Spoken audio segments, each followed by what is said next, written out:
Salam sejahtera untuk kita sekalian, shalom. Ya, puji Tuhan.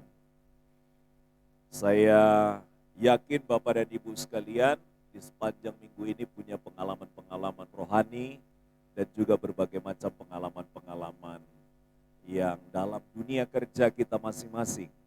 Keyakinan kita bahwa itu membawa kita untuk menjadi lebih berhikmat menjalani hidup dan lebih melihat bagaimana karya dan campur tangan Allah buat kehidupan kita. Bapak Ibu sekalian, pagi hari ini kita renungkan sebuah tema bersaksi dalam teks Kisah Para Rasul pasal 1 ayat yang ke-8. Saya mengundang kita bersama-sama untuk membacakan bagian ini dengan bangkit berdiri.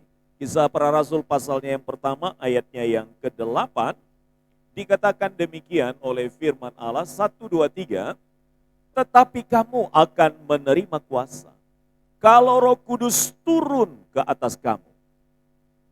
Dan kamu akan menjadi saksiku di Yerusalem dan di seluruh Yudea dan Samaria dan sampai ke ujung bumi. Silakan duduk Bapak dan Ibu. Bapak Ibu saudaraku yang terkasih, tepat sebelum Yesus naik ke surga, ia mengucapkan satu kalimat penting.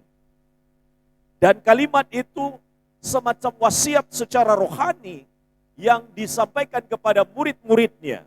Yesus berkata kalimat itu, apa kalimatnya? Tetapi kamu, dikatakan, spesial ditujukan kepada murid-murid. Tetapi kamu akan menerima kuasa kalau Roh Kudus turun ke atas kamu. Bapak dan Ibu sekalian, tapi tekanan utama bukan pada menerima kuasanya. Tekanan utama adalah pada bagian selanjutnya. Apa itu? Untuk menjadi saksi. Menjadi saksi. Ini adalah sebuah perintah, bukan permintaan. Ayat ini diucapkan setelah peristiwa kebangkitan Yesus dan dia menampakkan diri selama 40 hari lamanya, dan masa itu adalah masa di mana mereka dikuatkan oleh Tuhan, diyakinkan bahwa Yesus yang berjumpa dengan mereka adalah Yesus yang hidup, yang tentunya memberikan sebuah kepastian kepada mereka bahwa Allah tidak pernah mati. Manusia jasmani hanya mati, tapi Allah tidak pernah mati. Itu berarti bahwa Allah dalam hal ini menjadi tempat untuk mereka berharap, bergantung, mempunyai keyakinan akan masa depan, bahkan untuk hidup yang kekal. Saudara-saudaraku, di dalam bagian firman Tuhan ini, sebenarnya murid-murid berharap ketika Yesus sudah bangkit, urusannya adalah urusan politik. Apa itu? Mereka mau mendaulat Yesus untuk menjadi kepala pemerintahan secara politis. Itulah sebabnya di ayat-ayat sebelumnya, kalau kita lihat di ayat 7, coba dibuka ayat yang ke-7, Pak. Ayat yang ke-7 di dalam Kisah Para Rasul ini dikatakan demikian. Jawabnya, engkau tidak perlu mengetahui masa dan waktu yang ditetapkan Bapa sendiri menurut kuasanya. Karena mereka berpikir tentang masa, tentang pemulihan, karena mereka ada di bawah penjajahan Romawi. Mereka orang yang sudah tertekan sekian lamanya dan berharap ini ada pemimpin politik yang baru mengalami sebuah pengalaman yang luar biasa dan menimbulkan kegemparan viral. Ini layak untuk kita daulat untuk menjadi pemimpin politik. Kadang-kadang pikiran-pikiran yang muncul kepada murid-murid, wah ini luar biasa. Saya kira dia akan menjadi pemimpin yang akan mengatasi persoalan kita. Yang semasa kita ada sekarang ini ada di bawah penjajahan Romawi, tertekan, kami butuh kemerdekaan. Tapi Yesus berkata satu hal yang penting, bukan urusanmu mengetahui masa dan waktu, tetapi yang terpenting kamu akan menerima kuasa 10 hari lagi peristiwanya akan terjadi. Itu jauh lebih hebat daripada sekedar bicara tentang politik, kebebasan, kemerdekaan. Apa maksud Yesus? Yesus hendak mengalihkan fokus dari kekuasaan politik kepada misi rohani. Kadang-kadang kita itu dalam hidup kan, itu berupaya untuk melakukan berbagai macam terobosan-terobosan dengan berbagai macam cara. Itu baik, tidak salah. Nah, kemarin ketika saya lagi perbaiki kendaraan, ganti kaca film kendaraan, lalu saya cerita sama anak yang lagi kerja di situ. Saya bilang, saya mau cerita tentang pengalaman hidup saya karena saya orang perantau. Ya, kami bercerita kira-kira saya gunakan waktu ada setengah jam untuk bercerita dengan dia, dan saya katakan orang dalam hidup itu harus memulai memahami bagaimana cara menjalani hidup. Kalau saya hidup itu dapat pengalamannya seperti ini. Jadi saya cerita dengan dia. Orang dalam hidup tidak hanya cukup pintar. Karena orang pintar dikalahkan oleh orang yang tekun. Orang tidak hanya cukup tekun, tapi orang yang tekun dikalahkan oleh orang yang cerdik. Orang yang cerdik itu selalu melihat peluang-peluang yang di dalam pikiran orang lain tidak terpikirkan. Lalu dia potong kalimat saya. Maksudnya itu, kalau cerdik itu maksudnya adalah negatif ya? Oh enggak, cerdik di sini lebih bersifat positif. Ini bukan culas, tapi cerdik itu memanfaatkan dengan cara yang tidak salah begitu. Lalu saya bilang dia, kalau orang yang cerdik itu dikalahkan oleh orang yang bijak. Karena orang bijak dapat memilih dan memilah. Ya. Dia memilih yang tepat setelah memilah dari sekian banyak. Maka dalam hidup kita tidak hanya bisa berhasil karena pintar, tapi harus tekun. Tapi tidak hanya bisa sampai tekun, kita harus menjadi orang yang cerdik. Orang yang cerdik itu adalah orang yang menggunakan setiap peluang dan memenangkan karena kecerdikannya, karena dia punya strategi. Tapi orang cerdik dikalahkan oleh orang bijak karena dia bisa bekerja dengan hanya menggunakan 25% tenaganya, tapi menghasilkan hasil yang maksimal. Nah itu. Bagaimana caranya? Di dalam dunia bisnis dikenal, lebih baik mempekerjakan orang daripada dia yang bekerja. Dia bisa memikirkan pekerjaan lain untuk dikerjakan, ada hal yang lain lagi. Nah, sementara orang yang bekerja, dia berupaya dan berjuang untuk pekerjaan orang itu. Sedangkan orang itu memikirkan lagi yang baru untuk membuat orang lain bekerja dengan dia, dan dia menerima hasilnya.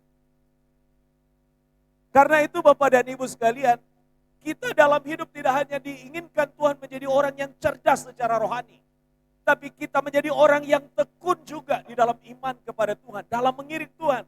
Tapi bukan hanya tekun, kita harus cerdik. Karena kalau orang tidak cerdik, kita ditipu orang. Disesatkan oleh orang. Itulah sebabnya Alkitab katakan, hendaklah kamu cerdik seperti ular. Bukan licik. Nah itu kalimatnya kemarin. Licik ya Pak? Bukan. Licik beda dengan cerdik. Licik itu lebih banyak itu membuat orang lain jadi rugi. Tapi kalau cerdik itu dia diuntungkan, orang lain tidak dirugikan. Nah itu cerdik. Dia lihat peluang, dia memanfaatkan peluang tanpa diketahui oleh orang lain.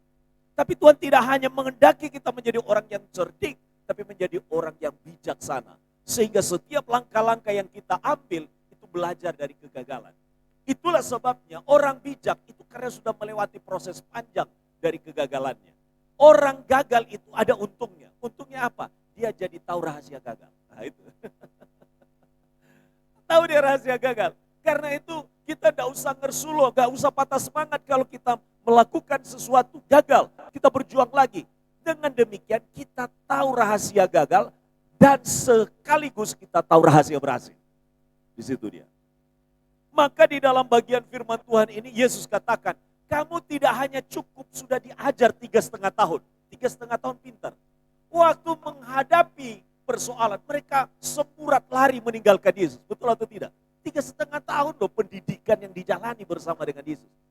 Mereka kurang tekun. Kurang tekun dalam apa? Kurang tekun di dalam beriman kepada Yesus. Mereka hanya waktu Yesus ada, iman mereka menggebu-gebu. Setelah Yesus secara manusia mati, hilang harapan mereka. Seiring dengan Yesus mati secara manusia. Tapi ketika Yesus bangkit kembali, Yesus secara luar biasa mengajar mereka tentang pengalaman-pengalaman dari mereka ini untuk membawa mereka kepada perubahan. Dimulai dari kepalanya, yaitu Petrus. Tuhan memakai strategi cerdik.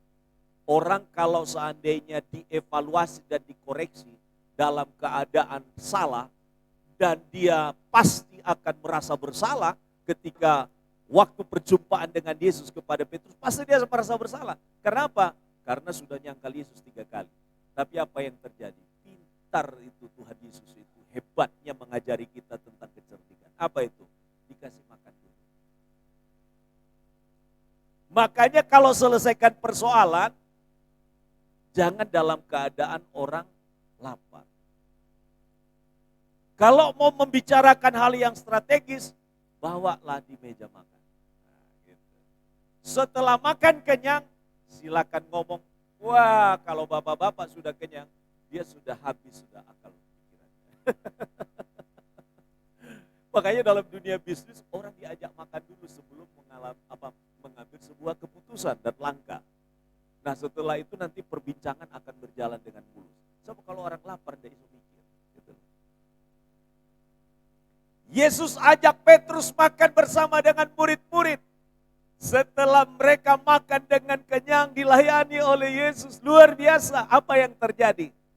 Yesus bawa Petrus di tempat tersendiri, face to face. 2 orang. Lalu dia tanya, Pet, kalau orang timur bilang, Bung PU, Petrus, apakah engkau mengasihi aku? Orang sudah kenyang, orang sudah dilayani. Tuhan Yesus baru tanya, apakah engkau mengasihi aku? Apa yang terjadi? Petrus bilang, aku mengasihi engkau Tuhan, tapi hanya sebagai saudara. Nah, itu pileo yang dipakai di dalam teks asli. Tuhan Yesus tanya lagi, gembalakanlah domba-dombaku. Tuhan tanya pada waktu yang tepat, sudah kenyang dia. Jadi mau tidak mau dia tenang juga menjawab, tapi hatinya sedikit agak terganggu dengan kalimat Yesus bertanya. Tuhan Yesus ulang lagi, apakah engkau mengasihi aku Petrus? Dijawab oleh Petrus, Tuhan, aku mengasihimu. Masih memakai kata pileo. Saudara, Yesus tanya lagi, Petrus, kau sudah jawab, engkau mengasihi aku. Engkau mengasihi aku. Aku tahu, kau hanya bisa mengasihi aku dengan kasih pileo, kasih sebagai saudara. Kasih sebagai saudara itu kalau ada masalah kadang-kadang sudah kasihnya hilang. Tapi Tuhan Yesus itu sebenarnya bertanya, apakah engkau agape kepadaku? Artinya mengasihi aku tanpa ada syarat apapun, dengan tulus mengasihi aku. Tapi dibalasnya adalah pileo. Akhirnya Tuhan itu yang menjadi pelajaran penting, tidak memaksakan kehendak. Makanya kalau nego-nego, ya, kalau ada perbincangan dalam dunia bisnis, kalau ada hal-hal yang kita bicarakan tentang persoalan-persoalan, kita jangan terlalu kaku. Elastisitasnya harus ada. Fleksibilitasnya harus ada. Ya, Yesus turunkan tuntutannya. Lalu Yesus katakan, apakah engkau pileo kepadaku? Nampaknya Yesus di sini mengalah. Tapi itu strategi Yesus untuk membuat dia kembali dibangkitkan semangatnya. Dibangkitkan semangat Petrus. Pada akhirnya Petrus pada fakta kehidupan akhir hidupnya, dia menunjukkan bukan hanya mengasihi Yesus secara pileo, tapi mengasihi Yesus dengan kasih agape. Dia mati salib terbalik. Dia menjadi martir. Karena itu Bapak Ibu Saudaraku, Tuhan tidak hanya mengajar murid-murid menjadi orang yang cerdik, tapi Tuhan mengajar murid-murid menjadi murid-murid yang bijaksana. Itulah sebabnya ketika mereka diurapi oleh Roh Kudus, ada kuasa. Kata yang dipakai adalah dinamis, dunamos. Dunamis itu artinya ada kekuatan ilahi yang aktif bekerja di dalam diri murid-murid. Jadi kalau Roh Kudus bekerja di dalam diri kita, roh kita itu disemangati. Ada efektivitas di dalam diri kita karena ada kuasa ilahi yang tinggal di dalam kita. Yang disebut di dalam ilmu senjata yang dipakai oleh tentara biasanya adalah dinamit. Ketika dinamitnya dicabut kuncinya dan dilemparkan, maka terjadi ledakan. Jadi kunci daripada kehidupan seseorang itu bisa mengalami hikmat, bijak, dan juga dinamika secara rohani, itu terletak kepada kuasa Roh Kudus di dalam kita. Pertanyaannya, kapan kuasa Roh Kudus tinggal di dalam kita? Kuasa Roh Kudus tinggal di dalam kita dan ada di dalam kita. Dibedakan antara pribadi Roh Kudus tinggal di dalam kita dengan kuasa Roh Kudus tinggal di dalam kita. Itu sebenarnya pembedaannya adalah hanya masalah kasusnya apa. Tapi secara kesamaan kerja, itu bersamaan ketika kita terima Roh Kudus, pada saat yang sama kita terima juga kuasa Roh Kudus. Bapak dan Ibu sekalian, maksudnya adalah bahwa setiap orang yang sudah percaya kepada Yesus, pada saat yang sama ada Roh Kudus di dalam dirinya. Tetapi pada saat yang sama, kuasa daripada Roh Kudus itu bekerja di dalam hatinya untuk mengerjakan banyak hal. Makanya saya selalu ingatkan, kan, ada 5 pekerjaan Roh Kudus dalam kehidupan kita. Yang pertama adalah menginsafkan kita akan dosa. Yang kedua adalah memberikan kepada kita penghiburan. Ya, memberikan kita penghiburan. Yang ketiga adalah mengingatkan kita akan seluruh kebenaran-kebenaran yang diajarkan oleh Yesus Kristus. Yang keempat adalah bahwa Roh Kudus itu memberikan sinergi, energi, dinamika secara rohani. Sehingga kita itu menjadi bergairah, bersemangat, bernyala-nyala di dalam hidup kita secara rohani. Dan yang terakhir, Roh Kudus itu memberikan karunia-karunia kepada kita. Minimal kita diberi 1 karunia. Karena itu Bapak dan Ibu sekalian, ingat yang pelayan-pelayan di gereja itu dikirimkan kan link untuk ngisi siapa yang mau terlibat dalam pelayanan. Ya, kemarin sekretaris melaporkan kepada saya, Pak, ini baru sekian yang baru memberikan balasan. Saya bilang kirim aja ke pribadi-pribadi, japri aja. Nanti biar mereka mungkin barangkali lupa begitu. Saudara-saudara, melayani itu tidak hanya soal masalah punya skill, punya kepintaran, punya pengalaman, bukan. Tanpa kuasa daripada Roh Kudus Allah, pelayanan itu pun tidak menjadi efek apa-apa. Tapi kalau kuasa Roh Kudus bekerja, kita yakin pekerjaan yang dikerjakan dalam kita yang 5 tadi itu akan bekerja secara maksimal. Nah, dinamit artinya kuasa Roh Kudus mampu meletakkan kekuatan, mampu meledakkan kekuatan yang menghasilkan keberanian kepada murid-murid yang awalnya enggak berani, sekarang menjadi lebih berani. Bukan kuasa duniawi atau kemampuan secara duniawi atau sesuatu yang dilatih, tetapi kuasa rohani yang mengubahkan pertama kali adalah orang yang menerima kuasa itu. Pertama kali bekerja melalui kehidupan orang tersebut. Banyak orang Kristen hari-hari ini kehilangan keberanian untuk bersaksi karena mengandalkan diri sendiri. Kita tidak bisa. Tapi saat Roh Kudus bekerja, orang biasa saja bisa dipakai oleh Tuhan. Orang yang tidak berpendidikan pun dipakai oleh Tuhan. Memang murid-murid itu sebagian menafsirkan mereka adalah orang-orang biasa. Memang betul dalam pengamatan orang-orang, mereka orang-orang biasa. Tapi orang-orang ini sudah dididik 3,5 tahun dalam pendidikan bersama dengan Yesus. Pendidikannya adalah bukan di dalam ruang kelas, tapi diajak ke lapangan, diajak menghadapi persoalan, diajak menghadapi hal-hal yang tersulit. Dan Yesus ajar mereka di situ. Setelah 3 tahun, itu pun kita lulus juga. Bayangkan itu. Setelah 3,5 tahun pendidikan, lalu diuji di lapangan, gagal kabeh. Secara hatinya Yesus, sia-sia kerjaan saya 3,5 tahun. Tapi tidak pernah ada yang sia-sia dari apa yang kita kerjakan secara benar dan tulus. Pada akhirnya, itulah yang Tuhan pada bagian firman Tuhan ini berkata, kalau kamu menerima kuasa, kamu akan menjadi saksiku. Dalam terjemahan yang lain, kamu akan menjadi martir. Artinya bukan hanya sekedar memberi kesaksian dalam perkataan, tapi juga mengorbankan diri demi Injil. Kata martir berarti orang yang memberi kesaksian. Tetapi istilahnya sebenarnya itu dipakai untuk mereka yang mati demi iman. Istilah inilah yang dipakai di dalam menjadi saksiku. Yesus tidak hanya meminta untuk setiap kita berbicara tentang Tuhan, berbicara tentang Yesus, tapi hidup kita juga harus menjadi bukti nyata bahwa Yesus hidup di dalam kita. Dalam kalimat yang lain dikatakan oleh Alkitab, kita adalah Injil yang terbuka. Kesaksian bukan hanya di mimbar, bukan di sini. Kesaksian Bukan hanya diperkatakan, tapi kesaksian itu ditemukan di dalam kejujuran kita. Ditemukan di kantor kita. Ditemukan di ruang kerja kita. Ditemukan di ruang kesabaran di rumah kita. Ditemukan di mana? Di tengah-tengah kasih kita kepada orang-orang di sekitar kita. Yesus katakan sasarannya adalah Yerusalem, Yudea, Samaria, sampai ke ujung bumi. Itu bukan hanya bicara urutan-urutan geografi, tetapi ada tahapan misi Allah untuk mereka dipakai. Wilayah bicara secara geografis, tapi makna rohani ialah apa? Yerusalem adalah tempat terdekat.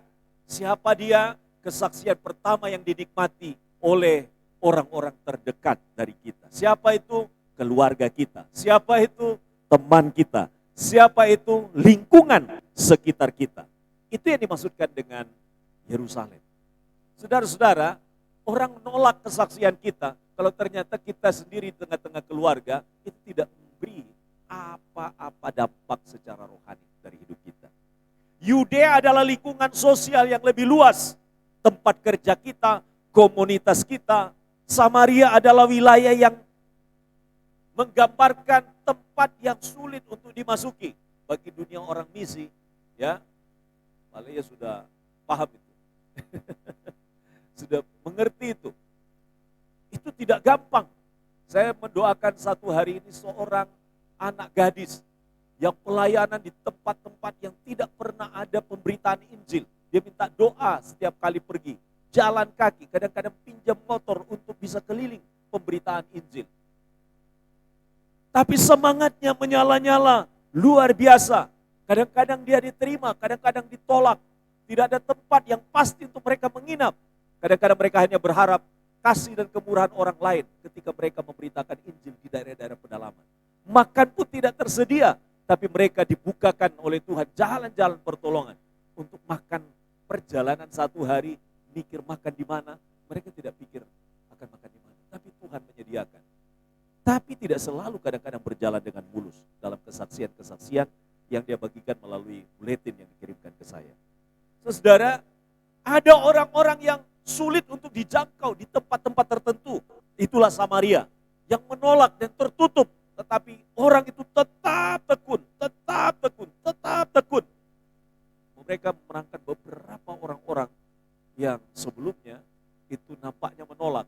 Tapi mereka terus mendoakan. Mereka selalu menggunakan peristiwa sakit itu menjadi media untuk melayani.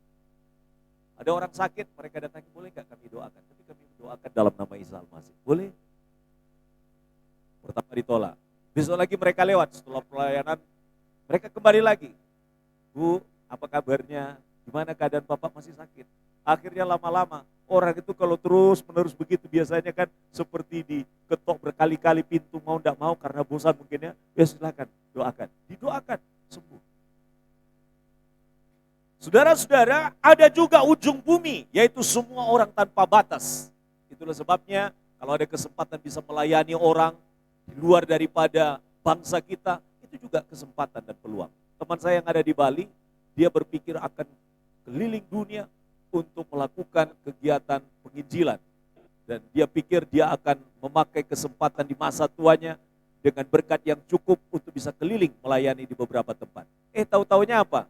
Tahu-taunya di Bali, dia dapat tempat tinggal, lalu dia mulai belajar saksofon. Apa misinya? Dia bilang begini, melalui saksofon nanti saya ke pantai-pantai kan ketemu dengan banyak bule-bule katanya. Nah, saya akan memainkan saksofon lagu-lagu rohani. Dengan cara itu menjadi teman untuk bisa berkenalan dengan mereka. Saudara, tidak lama setelah itu apa yang terjadi? Dia ketemu dengan satu persekutuan itu orang-orang bule. Nah sekarang setiap satu kali dalam satu bulan, dia khotbah di situ kepada orang-orang bule. Lalu dia hubungi saya, dia bilang begini, Pak, saya tidak perlu keliling dunia, saya hanya perlu ke Bali saja. Ya, luar biasa. Jadi dia sekarang dipakai oleh Tuhan untuk memberkati orang-orang bule dari berbagai macam daerah. Luar biasa. Makanya orang kalau memang ingin melayani, dibukakan jalan oleh Tuhan. Saya juga mendoakan salah satu jemaat kita yang ada di Australia, saya bilang, buka mulai pelayanan dari tempat kita, mulai dari rumah, supaya dari situ mulai pelayanan kita. Kita GKN belum buka pelayanan di luar negeri, Nah, karena itu ini menjadi cikal bakal. Mulai doakan, pikirkan, gumulkan untuk mulai dari tempat ibu untuk memulai pelayanan ini. Bapak Ibu Saudara, kesaksian itu dimulai dari lingkaran paling kecil menuju yang lebih luas. Jangan tunggu jadi misionaris yang diutus ke Afrika sana. Diutus loh di dalam rumah. Ada saudara kita yang belum percaya, ada keluarga kita yang belum kenal Yesus. Minimal kita mendoakan mereka. Saya percaya kalau kita berhenti berdoa, itu seperti kita lagi menggali sebuah bukit. Di belakangnya sebenarnya hanya beberapa meter lagi kita temukan emas, tapi kita berhenti. Karena itu getolak. Jadi saya ada kesempatan untuk bisa bersaksi. Saya gunakan kesempatan itu. Makanya kadang-kadang kesempatan itu Tuhan beri ya. Daripada nganggur saya kemarin sambil nunggu itu, ya cerita-cerita dengan anak itu. Ya. Saudara yang dikasihi oleh Tuhan, teladan di dalam Alkitab yang kita lihat adalah bahwa Petrus saksi yang diubahkan dalam peristiwa setelah menerima kuasa Allah. Luar biasa, dia berkhotbah. Dan 3.000 orang bertobat, luar biasa itu. Luar biasa. Dari penakut menjadi pemberani. Karena apa? Karena kuasa Allah. Sebelumnya menyangkal Yesus, sekarang berani bersaksi di depan orang. Setelah menerima apa? Setelah menerima Roh Kudus. Kuasa Roh Kudus mengubah orang yang takut menjadi berani. Kalau Petrus yang gagal bisa dipakai oleh Tuhan, maka kita pun bisa dipakai oleh Tuhan. Persoalannya bukan masalah bisa atau tidak, persoalannya adalah mau atau tidak. Kalau orang mau, pasti ada jalan. Makanya apa saja yang kita kerjakan, kalau kita mau, pasti jadi. Kalau kita tidak mempunyai kemauan, tidak ada jalan. Ada kemauan, ada jalan. Jadi kalau kita mau untuk bersaksi, dengan cara dan versi kita masing-masing, tidak perlu versinya Pak Adieli, maka pasti akan ditolong oleh Tuhan. Amin.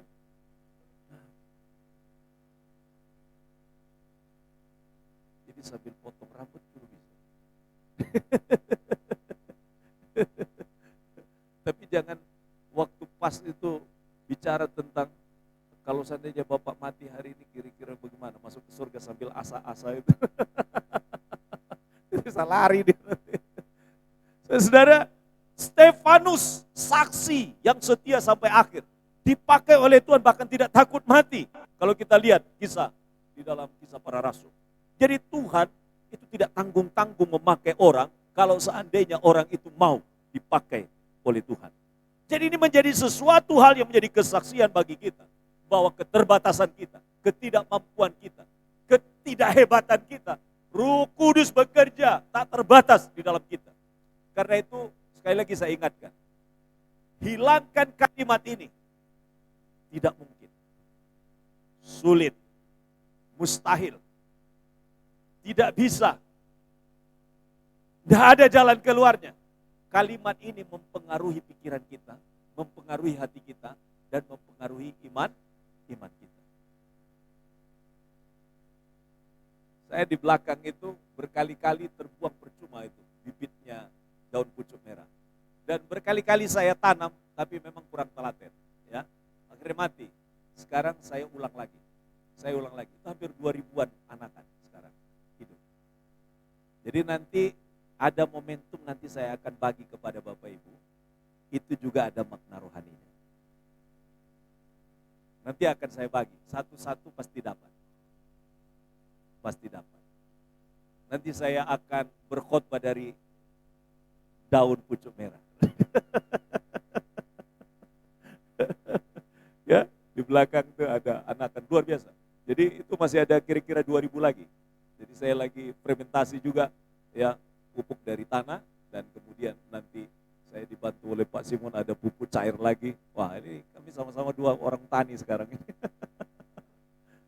Saudara-saudara, bagian ini yang saya mau katakan bahwa kita belajar dari kegagalan, tetapi kegagalan itu menjadikan kita pintar supaya kita tidak lagi gagal di dalam bagian yang sama. Karena itu perkatakan kalimat, pasti bisa. Bersama dengan Tuhan, di dalam kuasa Tuhan pasti bisa. Pasti ada jalan. Tidak mungkin tidak, pasti ada jalan keluarnya. Solusinya pasti ada. Coba lagi, pasti jadi. Yang punya usaha sudah 1, bukan jadi 2. Yang punya usaha 2, bukan jadi 3. Yang punya usaha 3, bukan jadi 4. Tapi jangan ditinggalkan yang pertama. Tetap dipantau supaya tetap maju. Terus saudara, Paulus saksi yang tidak pernah berhenti untuk bersaksi. Dari seorang yang menjadi penganiaya, menjadi pemberita Injil. Karena kuasa Roh Kudus, Yesus jamah dia dalam pengalaman. Ketika dia pergi menuju ke Emmaus. Luar biasa. Pengalaman ini telah memberikan kepada kita bukti orang-orang ini diubahkan. Tidak ada yang dapat menghentikan mereka untuk bersaksi dengan berani. Dan tidak ada musim bagi mereka untuk berhenti dalam memberitakan Injil Allah. Aplikasi bagi kita sekarang ini sebagai penerapan. Pertama, mari kita bersaksi melalui kehidupan kita. Kehidupan yang benar. Orang sekarang lebih percaya dari apa yang kita lihat. Kalimat bijak bilang begini, 1.000 perbuatan itu jauh lebih bernilai daripada 1.000 kata-kata. 1.000 berkata-kata kepada orang lain tentang Injil, tapi tidak disertai dengan perbuatan yang benar. Orang bilang, kosong penginjilan yang kau bagikan kepadaku. Karena Injil yang sesungguhnya adalah Injil yang dibuktikan melalui kehidupan kita. Yang kedua, bersaksi lewat kasih dan kepedulian. Ada orang yang kekurangan, ada orang yang butuh, ada orang yang mengalami keadaan yang sulit, yang susah. Kalau kita bisa bantu, kenapa tidak? Kalau kita bisa memberikan rasa ringan kepada mereka, kenapa tidak? Di zaman seperti sekarang yang orang egois hanya memikirkan diri sendiri, kasih sangat dibutuhkan. Kasih yang dibutuhkan oleh semua orang itu menjadi jembatan untuk kita bersaksi dari tindakan-tindakan kecil. Menolong, mengampuni, menyapa, bisa membuka hati orang untuk Injil. Hanya nyapa saja. Selamat pagi Pak, Shalom. Apa kabar Pak? Luar biasa. Karena itu saya minta pemuda-pemuda, tolong kalau datang sebagai penyambut tamu, bagian depan, bagian tengah, bagian atas, disambut dengan sukacita. Begitu. Karena bikin betah orang kalau disambut.